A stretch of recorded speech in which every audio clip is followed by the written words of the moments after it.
அருட்பெருஞ்சோதி அருட்பெருஞ்சோதி தனிப்பெரும் கருணை அருட்பெருஞ்சோதி எல்லா உயிர்களும் இன்புற்று வாழ்க வள்ளல் மரபடி வாழ்க.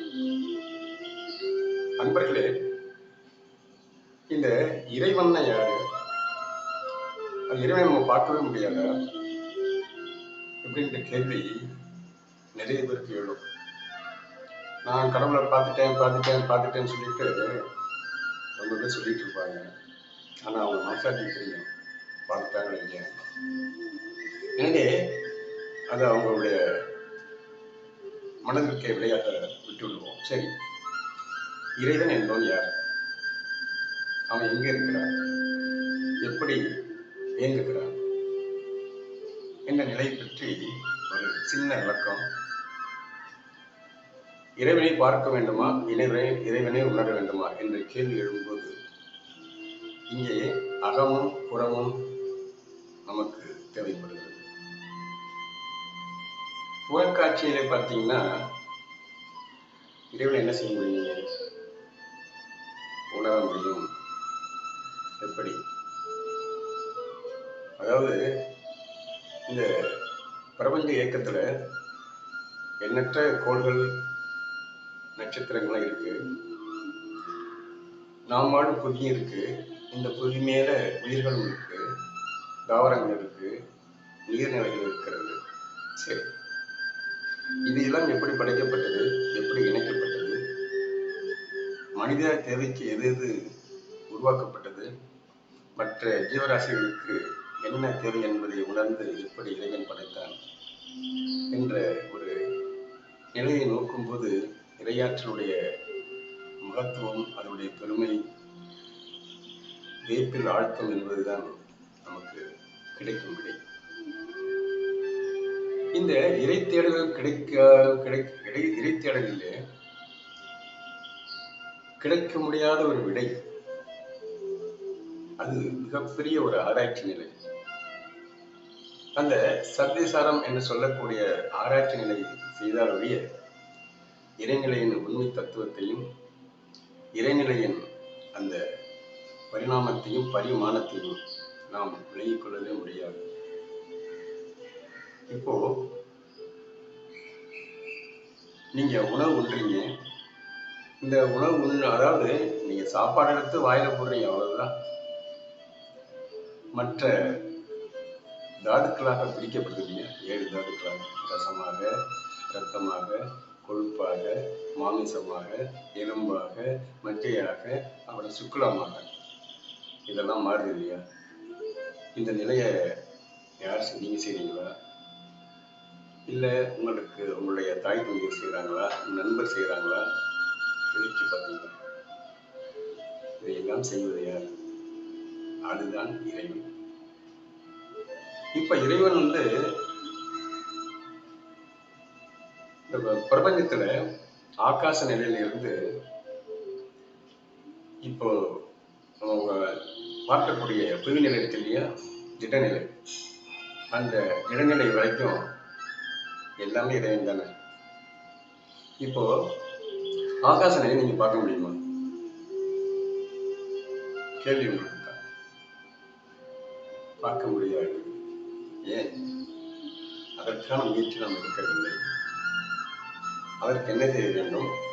எப்படி இறைவனை காண முடியும் என்கின்ற ஒரு சின்ன விளக்கம் தான். இப்போ ஆகாசம் தோன்றிச்சு சொன்னேன். ஆகாசம் என்ன செய்யுது? அதாவது அடுத்த நிலைக்கு உயர்கிறது.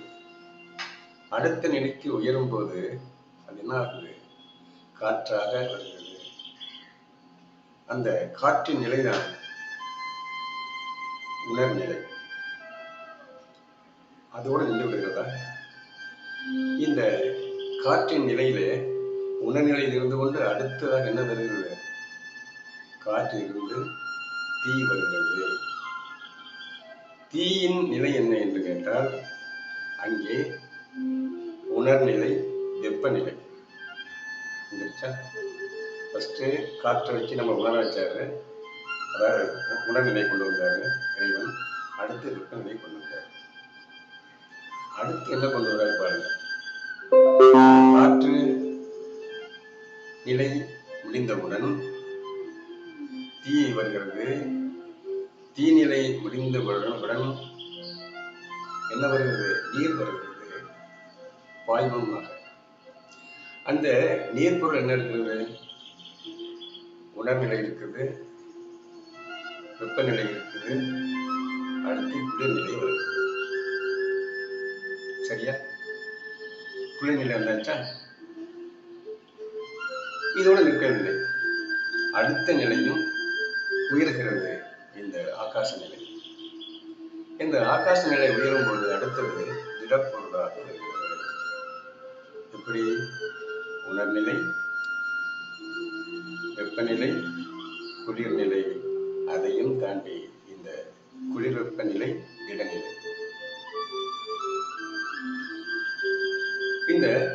இந்த பரிமாண வளர்ச்சி ஏன் இறைவன் கொடுக்க வேண்டும் என்று கேட்டால், இறைவனை நீங்கள் ஆகாச நிலையிலே பார்க்க முடியாதவர்களுக்கு படைக்கப்பட்டதுதான் இந்த நிலை. இந்த இறைப்படைப்பு என்பது ஒரு வியப்பான ஒரு நிலை என்றாலும், இறைவனை காண முடியுமா என்றால் காணலாம். அதற்காகத்தான் ஞான பெருமக்கள் அகநிலை என்ற நிலையை தோற்றுவித்து உள்ளே சென்று தேடுங்கள் என்று சொல்கிறார். பூமியில மேல செடிகளும் உயிர்களும் மட்டும்தான் நம்ம பார்க்கிறோம். பூமிக்குள்ள என்னென்ன இருக்கு என்பதை எப்படி தெரியும் என்றால், உள்ளுக்குள்ளே ஆழ அகன்று அகன்று அகன்று சென்று ஆழமாக சென்றால் ஒழிய இந்த பூமியில் என்ன இருக்கிறது என்ற ரகசியம் நமக்கு தெரிய வாய்ப்பே இல்லை. இதுதான் பூமி என்ற ஒரு கற்பனை நிலையிலேயே நம்ம அதாவது இதுதான் இறைநிலை என்று கற்பனை நிலையிலே வாழ்ந்து கொண்டிருக்கிறோம். கற்பனையை தாண்டி உள்ளே செல்லும் போது இறைநிலை தெளிவாக உள்ளுக்குள்ளே பொன் இருக்கிறது, உள்ளுக்குள்ளே வாயுக்கள் இருக்கிறது, எரிமலை குழம்பு இருக்கிறது, நீர் இருக்கிறது, பொன் இருக்கிறது, வைரம் இருக்கிறது, வைடூரியம் இருக்கிறது, மரகதம் இருக்கிறது, ஓமையரகம் இருக்கிறது, வேறு என்ன இல்லை. ஆனால் நாம் தேடுவதில்லை. தேடினால்தான் கிடைக்கும், தேடாத வரை கிடைக்காது. சரி, இது புறநிலையில் உள்ளது. அகநிலையில் என்ன நடக்கிறது பாருங்கள். அகநிலையிலே இறைவன் ஜோதியாக நெற்றி புருவத்திலே நிலை கொண்டு ஆட்சி செய்து வருகிறான். தலை உச்சியிலே கபாலத்திலே பொன்னம்பலமாக இருந்து கொண்டு நமக்கு அமுதம் என்கின்ற ஒரு கிடத்திற்கு அரிய பொருளை சுரக்க காத்திருக்கிறான்.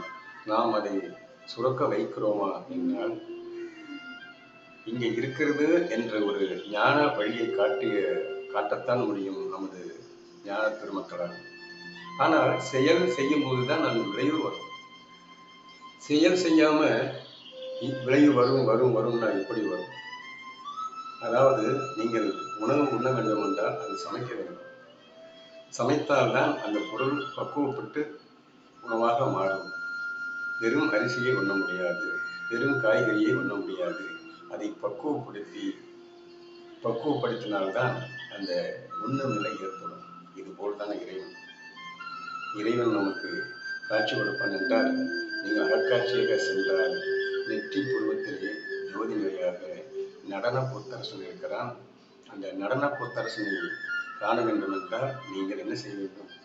இறைவனை தேடி அகக்காட்சியாக செல்ல வேண்டும்.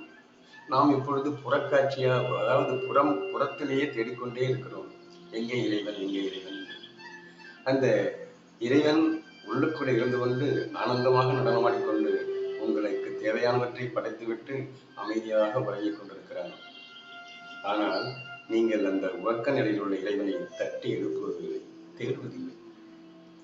இறைவனை தேடும்போது உங்களுக்கு ஓடி வருவான். நீங்கள் ஒரு அடி எடுத்து வைத்தால் அவன் 16 அடி வருவான் என்பது ஞான பெருமக்கள் நமக்கு வழங்கிய ஒரு ஞான வார்த்தை. இந்த ஞான வார்த்தையை நாம் மறந்துவிட்டு எங்கெங்கு இருக்கும் இடத்தை விட்டு இல்லாத இடம் தேடி எங்கெங்கோ அலைகின்றார் ஞான தங்கமே, அவர் ஏதும் அறியாதடி ஞான தங்கமே என்ற பாடலுக்கு இணங்கத்தான் இந்த அதாவது இந்த மனிதர்கள் ஓடிக்கொண்டிருக்கிறார்கள். எதையும் தேடாமல் ஓடிக்கொண்டிருக்கிறார்கள். அவர்கள் தேடுவது வேறு, ஆனால் தேட வேண்டியது வேறு. தேட வேண்டியது வேறு. இடம்தான் மாறுபடுகிறது. அவர்கள் புறத்தை நோக்கி ஓடுகிறார்கள், அகத்தை நோக்கி ஓட யாரும் தயாராக இல்லை. நீங்கள் அகத்தை நோக்கி ஓடும்போது இறைவன் அங்கே ஆழமாக இருக்கிறான். அந்த ஆழ் நிலையில் இருக்கும் இறைவனை நாம் காண வேண்டும். காண்போமா? இது பகுதி 1 தான். இன்னும் நிறைய உங்களுக்கு சொல்ல இருக்கிறேன் இறை கருத்துக்கள் பற்றி. இந்த காணொலியின் நோக்கம் நல்ல கருத்துக்களை பதிக்க வேண்டும் என்ற ஒரே நோக்கமே தவிர, இந்த உலகியல் வாழ்க்கையிலே நம்மை சீரழித்துக் கொண்டிருக்கும் எண்ணற்ற விஷயங்களை புறம் தள்ளி இறை நோக்கம் ஒன்றே இந்த சேனலின் நோக்கம். பார்க்க விரும்புவர்கள் பாருங்கள். நான் உங்களை கட்டாயப்படுத்தவில்லை, ஆனால் உங்களுக்கு எது தேவை என்பதை உணர்ந்து கொள்ளுங்கள். தேவையானதை தேர்ந்தெடுங்கள், தேவையற்றதை விட்டுவிடுங்கள். தேவையானதை தேடும்போது இறைவன் உங்களுக்கு கிடைப்பான். இறைவன் கிடைக்கும் போது உங்களுக்கு எண்ணற்ற ஆனந்த கிடைப்பு உண்டாகும் என்று கூறி, இந்த காணொலியை கண்ட உங்கள் அனைவருக்கும் நன்றியை தெரிவித்துக் கொண்டு, இது முதல் பாகமே ஒழிய இன்னும் நிறைய காணொலி இதையே கொண்டு வெளிவரும். நண்பர்களே, கண்டு மகிழுங்கள். அதாவது நீங்கள் சிந்தித்து தெளிவடையுங்கள். அகக்காட்சி வேண்டுமா வேண்டாமா என்பதை முடிவெடுப்பது நீங்களே. முடிவெடுங்கள், தெளிவெடுங்கள். அடுத்த சந்திப்பில் சந்திப்போமா? நன்றி.